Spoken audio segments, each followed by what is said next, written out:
बच्चों, कैसे हैं आप सब? तैयारी कैसी चल रही है आप लोगों की? उम्मीद करता हूँ कि बहुत अच्छे से आप लोग पढ़ाई कर रहे होंगे। तो आज का जो ये मेरा वीडियो है वो संविधान से संबंधित है। संविधान के मैंने कई सारे वीडियो अपलोड किए हैं।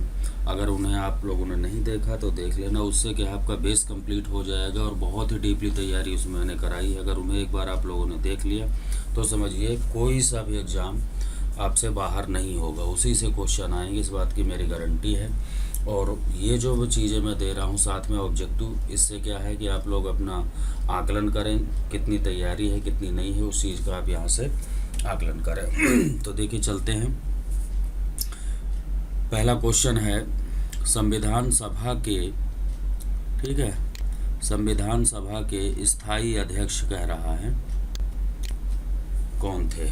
ठीक है, बहुत ही जी क्वेश्चन है। उम्मीद करता हूँ कि ये सारे क्वेश्चन आप लोग करेंगे। जिन लोगों ने वीडियो देखे हैं तो उनसे एक भी क्वेश्चन ये बाहर नहीं जाना चाहिए। तो इसका तीसरा वाला आंसर सही हो जाएगा। स्थायी अध्यक्ष कह रहा है संविधान सभा के, सारे क्वेश्चन कराए हैं डॉक्टर राजेंद्र प्रसाद। दूसरा क्वेश्चन देखिए, संविधान सभा ने अंतिम रूप से संविधान को कब पारित किया था। ठीक है, यानी कह रहा है कि ये क्वेश्चन की जो शब्दावलियाँ हैं इन्हें खास तौर पे ध्यान देना है आप लोगों को। देखिए कह रहा है कि अंतिम रूप से संविधान को कब पारित कर दिया। ठीक, तो यहाँ पारित शब्द आया है, यानी कब बन करके कंप्लीट हुआ, ये है इसका अर्थ। तो इसका सही आंसर है 26 नवंबर 1949 यानी 49 में। अगला क्वेश्चन देखिए, भारतीय संविधान में निष्पक्ष न्यायपालिका तथा न्यायिक पुनर्विलोकन के सिद्धांत जो है किस देश के संविधान से लिए गए हैं।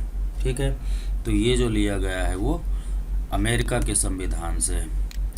ठीक, इसका मैंने अलग से ही एक वीडियो बनाया है कि किस देश से क्या क्या चीज़ें ली गई हैं। तो आप लोग नहीं देखे हैं तो वहाँ पे ज़रूर देख लें, और किसी भी वीडियो को जो है लास्ट तक देखा करें। उससे क्या है कि बहुत सारी चीज़ें क्या होती हैं कि जो हैं क्वेश्चन है वो तो है ही, इसके अलावा बहुत सारी चीज़ें अलग से बताता रहता हूँ। तो उन सब चीज़ों को आप अच्छे से नोट कर लिया करें, या तो फिर अच्छे से याद कर लें। अगला क्वेश्चन, भारतीय संविधान कुल कितने भागों में बटा हुआ है। तो इसमें जो है सही आंसर हो जाएगा 22 भागों में बटा है। भारतीय संविधान किस दिन से पूर्णतः लागू हुआ।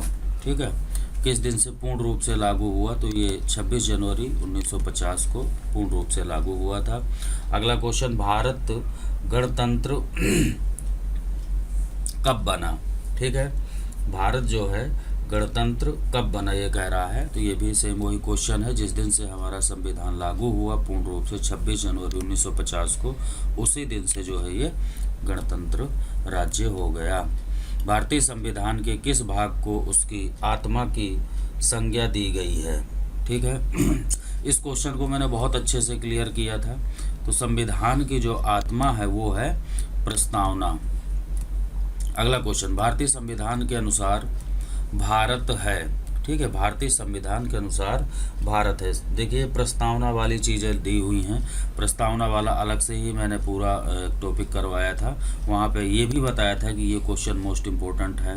प्रस्तावना के शुरू के जो है जिसमें लिखा है कि हम भारत के लोग भारत को संपूर्ण प्रभुत्व संपन्न समाजवादी पंथ निरपेक्ष लोकतांत्रिक गणराज्य बनाने के लिए, तो इसका चौथा वाला सही हो जाएगा। अगला क्वेश्चन देखिए, कह रहा है राष्ट्रीय ध्वज को संविधान सभा ने कब स्वीकार किया।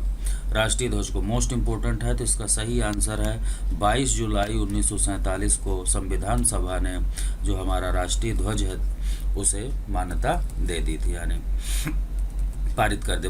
अगला है संविधान सभा ने राष्ट्रगान को कब स्वीकार किया। तो ये भी मोस्ट इम्पोर्टेंट है। राष्ट्रगान को जो है 24 जनवरी 1950 को स्वीकार किया गया था संविधान सभा के द्वारा। ठीक, ये क्वेश्चन बहुत जल्दी करवा रहा हूँ क्योंकि ये सारे जो है मैंने अपने वीडियो में बताए हुए क्वेश्चन है, ये अलग कुछ नहीं है। बस आपको प्रैक्टिस करनी है, आपको अपना खुद का आकलन करना है। और ये जो क्वेश्चन है मैं आपको एक चीज़ बता दूं, हाल ही में लॉकडाउन के तुरंत बाद लेखपाल की वैकेंसी आने वाली हैं, उनमें ऐसे ही क्वेश्चन आते हैं। इसके अलावा जो सी टेट, यूपी टेट या MP वर्ग 3 के जो एग्ज़ाम देने वाले हैं, ठीक है, उनमें जो है ये क्वेश्चन आते हैं। जूनियर वाले में GS का एक पार्ट होता है, उसमें से आते हैं, SST वाले पार्ट में। और जो UP SSSC से वैकेंसी आती हैं उनमें भी GS, या फिर जहाँ कहीं GS होता है वहाँ संविधान का पार्ट इंक्लूड होता है, उससे संबंधित ये क्वेश्चन है। अगला देखिए, कह रहा है निम्न में से किन आधारों पर भारतीय नागरिकता समाप्त हो सकती है। नागरिकता का परित्याग करने से, बिल्कुल सही बात है। सरकार द्वारा नागरिकता छीनने से, ये भी सही है। अन्य देश की नागरिकता स्वीकार करने से। तो यहाँ पे इसका सही आंसर हो जाएगा उपरोक्त सभी। अगला देखिए, भारतीय संविधान द्वारा नागरिकों को प्रदत्त मूल अधिकारों की संख्या, यानी भारतीयों को कितने प्रकार के मूल अधिकार मिले हैं, उनकी टोटल संख्या क्या है, तो वो 6 प्रकार के हैं। पहले 7 थे, वर्तमान में 6 हैं। संपत्ति के अधिकार को किस संविधान संशोधन के द्वारा हटा दिया गया, तो वो 44वां संविधान संशोधन 1978 ये था। इसके तहत संपत्ति का अधिकार, जो 7वां मूल अधिकार था, उसे समाप्त कर दिया गया था और 300A में इसे विधिक अधिकार के रूप में डाल दिया गया है। नेक्स्ट है मूल अधिकारों का संरक्षक, ठीक है, किसे कहा जाता है, यानी मूल अधिकारों की सुरक्षा कौन करता है, तो इसका सी आंसर सही हो जाएगा ए और बी दोनों, यानी सर्वोच्च न्यायालय और उच्च न्यायालय, सुप्रीम कोर्ट, हाई कोर्ट दोनों ही संरक्षक माना गया है मूल अधिकारों का। संपत्ति का अधिकार, देखिए आ गया वही क्वेश्चन, कह रहा है संपत्ति का अधिकार वर्तमान में क्या है, तो ये जो है संपत्ति का अधिकार वर्तमान में मूल अधिकारों की श्रेणी से हटाकर इसे एक विधिक अधिकार के रूप में डाल दिया गया है। नेक्स्ट, भारतीय नागरिकों को प्राण एवं दैहिक स्वतंत्रता का संरक्षण किस अनुच्छेद द्वारा प्रदान किया गया है, तो ये आर्टिकल प्राण एवं दैहिक स्वतंत्रता का अधिकार आर्टिकल 21 में है, ठीक है। निम्न में से किस अनुच्छेद के द्वारा 6 से 14 वर्ष तक के बच्चों के लिए शिक्षा का अधिकार मूल अधिकार के रूप में घोषित किया गया है, ठीक है। तो इसका सही आंसर है 21A, ये बाद में जोड़ा गया था। 21A के तहत 6 से 14 वर्ष तक के बच्चों को निःशुल्क शिक्षा दिए जाने का प्रावधान किया गया है, यानी मूल अधिकार बना दिया गया। अगला क्वेश्चन देखिए, लोक कल्याणकारी राज्य की अवधारणा किसमें निहित है, ठीक है। लोक कल्याणकारी राज्य की अवधारणा यानी कौन से उसमें दिया गया है, तो ये जो है नीति निर्देशक तत्वों के अंतर्गत इस चीज का उल्लेख किया गया है। नेक्स्ट देखिए, नीति निर्देशक सिद्धांत क्या है, कह रहा है वाद योग्य है या वाद योग्य नहीं है, अंशतः वाद योग्य है। तो इसमें जो है ये वाद योग्य नहीं है, यार वाद योग्य का मतलब ये है कि नीति निर्देशक तत्वों को लेकर के आप किसी भी कोर्ट में नहीं जा सकते, इस पर कोई मुकदमा या कुछ किसी तरीके का नहीं हो सकता। अगला देखिए, संविधान का अनुच्छेद 40 जो है वो राज्य को निर्देश देता है कि, यानी आर्टिकल 40 में क्या है, तो इसमें है ग्राम पंचायतों का संगठन, यानी ग्राम पंचायतों का गठन से संबंधित है। मूल भारतीय संविधान में नहीं था, ठीक है, क्या नहीं था, जो मूल संविधान था हमारा उसमें कौन सा इनमें से टॉपिक नहीं था, तो वो है मूल कर्तव्य, इसमें समाहित नहीं थे, बाद में जोड़े गए थे। नेक्स्ट है, भारतीय संविधान में उल्लिखित मूल कर्तव्य किस देश से लिए गए हैं, ये आप सभी को पता है, मूल कर्तव्य जो है रूस से लिए गए हैं, इसका मैंने बताया ना कि अलग से वीडियो बनाया है। नेक्स्ट देखिए, भारतीय संविधान में मूल कर्तव्यों की कुल संख्या कह रहा है कितनी है, तो वर्तमान में मूल कर्तव्यों की संख्या टोटल 11 है, और जब शुरू में जोड़े गए थे ये तब इनकी संख्या 10 थी।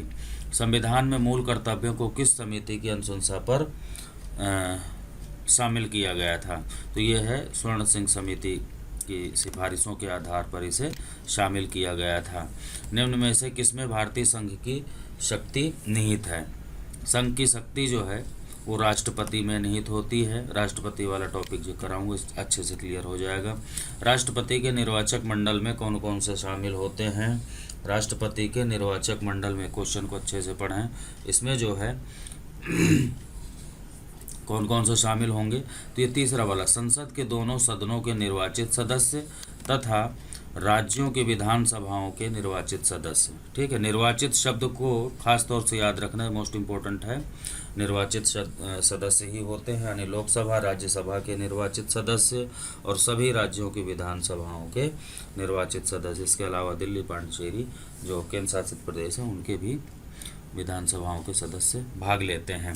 अगला क्वेश्चन देखिए, कह रहा है कि राष्ट्रपति के कार्यकाल की अवधि कितनी है, तो ये तो सभी को पता है, बताने की आवश्यकता नहीं है, 5 साल कार्यकाल होता है राष्ट्रपति का। राष्ट्रपति अपना त्यागपत्र किसे देता है, ठीक है, कह रहा है राष्ट्रपति अपना त्यागपत्र किसे देता है, किसे, यानी अपना त्यागपत्र किसे सौंपता है, ये क्वेश्चन आप लोग बताएंगे मुझे कमेंट बॉक्स में लिख करके, ठीक है। अगला क्वेश्चन देखिए, राष्ट्रपति पद के चुनाव के लिए राष्ट्रपति पद के चुनाव के लिए कौन सी विधि अपनाई जाती है? तो इसका सही आंसर है आनुपातिक प्रतिनिधित्व प्रणाली। ठीक है, आनुपातिक प्रतिनिधित्व प्रणाली। नेक्स्ट है निर्विरोध चुने जाने वाले राष्ट्रपति। ये मोस्ट इंपॉर्टेंट है, निर्विरोध, एकमात्र निर्विरोध चुने जाने वाले राष्ट्रपति हैं नीलम संजीव रेड्डी। ठीक है, नीलम संजीव रेड्डी हैं। राष्ट्रपति पर महाभियोग का आरोप संसद के किस सदन द्वारा लगाया जा सकता है? यानी राष्ट्रपति को हटाने की जो प्रक्रिया है उसे महाभियोग कहा जाता है, और उसे उसका जो शुभारंभ है कहाँ से किया जा सकता है? तो किसी भी सदन द्वारा जो है प्रारंभ किया जा सकता है। भारतीय सेनाओं का सर्वोच्च सेनापति कौन होता है? तो सर्वोच्च सेनापति, तीनों सेनाओं का जो सर्वोच्च कमांडर होता है वो राष्ट्रपति होता है। भारतीय संविधान के अनुसार संघ की कार्यपालिका शक्ति किसमें निहित है? तो ये जो है राष्ट्रपति में निहित है। अगला क्वेश्चन देखिए, उपराष्ट्रपति के निर्वाचक मंडल में कौन कौन शामिल होता है? तो इसमें जो है राज्यसभा एवं लोकसभा के सदस्य शामिल होते हैं। इसमें एक चीज़ याद रखना, उपराष्ट्रपति के चुनाव में निर्वाचित और मनोनीत दोनों टाइप के जो है सदस्य भाग लेते हैं, याद रखना, उपराष्ट्रपति के चुनाव में, और राष्ट्रपति के चुनाव में सिर्फ निर्वाचित सदस्य भाग लेते हैं। अगला क्वेश्चन देखिए, उपराष्ट्रपति के बारे में निम्न में से कौन सा कथन असत्य है? ठीक है, वह राज्यसभा का पदेन सभापति होता है, बिल्कुल सही है। वह राज्यसभा का सदस्य होता है, तो ये जो है गलत है, राज्यसभा का सदस्य उपराष्ट्रपति नहीं होता। तीसरा ऑप्शन देखते हैं, उसे राज्यसभा के कुल बहुमत द्वारा पारित प्रस्ताव जिसे लोकसभा भी सहमत हो के द्वारा पद से हटाया जा सकता है, बिल्कुल सही बात है। एक ही व्यक्ति जितनी बार चाहे उपराष्ट्रपति के पद पर निर्वाचित हो सकता है, ये भी सही है। अगला क्वेश्चन देखिए, राष्ट्रपति राज्यसभा में कितने सदस्यों को मनोनीत करता है? तो ये जो है राज्यसभा में 12 सदस्यों को मनोनीत करता है राष्ट्रपति, जो कि कला विज्ञान साहित्य क्षेत्र के विशेषज्ञ होते हैं। भारतीय संसद का उच्च सदन क्या कहलाता है? तो उच्च सदन राज्यसभा होता है, निम्न सदन लोकसभा होता है। ठीक है, प्रधानमंत्री की नियुक्ति कौन करता है? प्रधानमंत्री की नियुक्ति राष्ट्रपति करता है। एक चीज़ याद रखना, ये क्वेश्चन पीसीएस में आया था और थोड़ा सा क्वेश्चन अलग करके पूछा था, वो इस तरीके से कि राष्ट्रपति के द्वारा प्रधानमंत्री की, है ना, इस तरीके से डॉट डॉट करके की जाती है। अब उसमें दिया था कि चयन किया जाता है यानी नियुक्ति की जाती है, मनोनीत किया जाता है। तो याद रखना, प्रधानमंत्री की नियुक्ति होती है और वो नियुक्ति जो है राष्ट्रपति करता है। ठीक है, अगला देखिए, यदि प्रधानमंत्री कह रहा है, यदि प्रधानमंत्री या कोई अन्य मंत्री सदन का सदस्य नहीं है तो उसे पद पर बने रहने के लिए कितने दिनों के अंदर संसद का सदस्य बनना आवश्यक है? तो ये चीज़ याद रखना, 6 महीने तक के लिए कोई भी व्यक्ति जो है प्रधानमंत्री हो या फिर मंत्री हो वो बन सकता है, उसके बाद उसे संसद का सदस्य बनना पड़ेगा। मंत्रिपरिषद सामूहिक रूप से किसके प्रति उत्तरदायी होती है? सामूहिक रूप से कह रहा है, सामूहिक रूप से किसके प्रति उत्तरदायी होती है? तो वो है लोकसभा के प्रति सामूहिक रूप से मंत्रिपरिषद उत्तरदायी है। और व्यक्तिगत रूप से अगर क्वेश्चन आ जाए कि मंत्रिपरिषद व्यक्तिगत रूप से या फिर एक मंत्री व्यक्तिगत रूप से किसके प्रति उत्तरदायी होता है? तो राष्ट्रपति। लोकसभा की अधिकतम सदस्य संख्या कितनी हो सकती है? तो ये है 552। लोकसभा की अधिकतम सदस्य संख्या 552 हो सकती है। संविधान के अनुसार राज्यसभा की अधिकतम संख्या कितनी हो सकती है? तो ये है 250, 250। ठीक है, किसी विधेयक को धन विधेयक के रूप में कौन प्रमाणित करते हैं? यानी कौन सा विधेयक धन विधेयक है या नहीं, इसका निर्णय जो है कौन करेगा? तो इसका निर्णय करता है लोकसभा अध्यक्ष यानी कि स्पीकर। अगला क्वेश्चन देखिए, केंद्र सरकार का प्रथम विधि अधिकारी कौन होता है? तो जो केंद्र सरकार का सबसे बड़ा विधि अधिकारी होता है वो होता है महान्यायवादी, अटॉर्नी जनरल, आर्टिकल 76 में जिसका उल्लेख है। संघ तथा राज्य क्षेत्रों का प्रशासन कौन चलाता है? ठीक है, तो इसका जो सही आंसर है वो है राष्ट्रपति द्वारा नियुक्त प्रशासक, राष्ट्रपति के द्वारा नियुक्त होते हैं। ठीक है, कहीं पे उपराज्यपाल नाम है, कहीं पे प्रशासक नाम है इनके। संसद की संयुक्त बैठक की अध्यक्षता कौन करता है? तो इसकी जो संयुक्त बैठक की अध्यक्षता करता है वो लोकसभा अध्यक्ष करता है। लेकिन अगर क्वेश्चन आ जाए कि संसद की संयुक्त बैठक को आहूत कौन करता है यानी कौन बुलाता है इस बैठक को, तो राष्ट्रपति बुलाता है।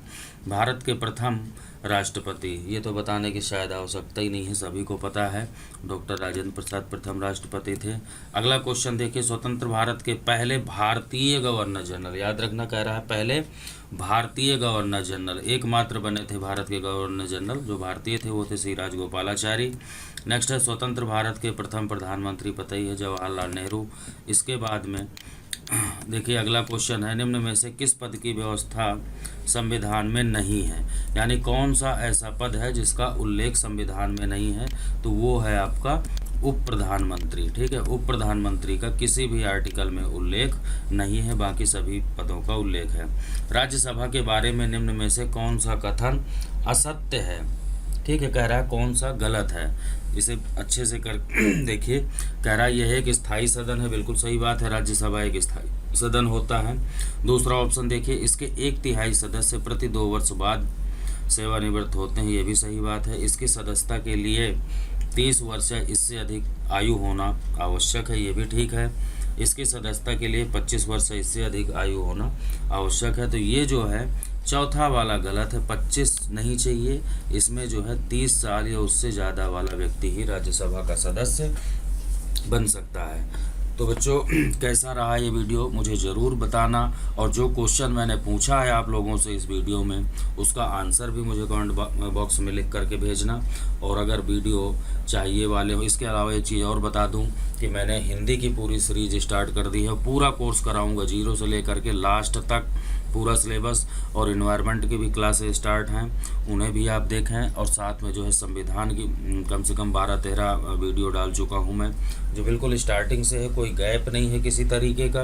और इसके अतिरिक्त बीच बीच में हिंदी है, इन्वायरमेंट है, और ये GS है और संविधान है, इसके भी वीडियो डालता रहता हूं ताकि आप लोगों को ज़्यादा से ज़्यादा फ़ायदा हो सके।